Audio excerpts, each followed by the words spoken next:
Hey YouTube, back again today, and I thought I'd do a very quick video on this nice little, almost overlooked wild edible known as wild basil.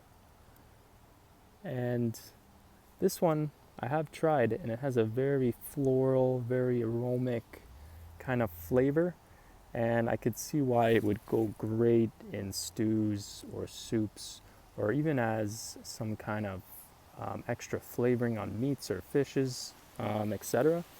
So I'll have the details for this one for you in the description. And this plant is edible raw, which is good, but always make sure to try it in small amounts and don't take what I say to you to be gospel. Basically, make sure to always research what others have researched, right? Do your research and make sure this plant is edible, and make sure there's no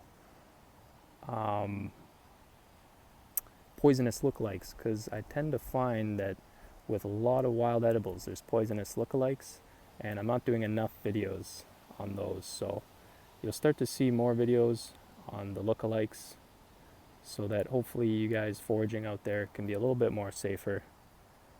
And I think that's it for this one. If you see this one growing, give it a try. It is very nice. And if you're looking for an all-natural, spicy, kind of aromatic flavoring for anything you're cooking up, I would definitely recommend this one. Okay guys, take care. We will see you soon.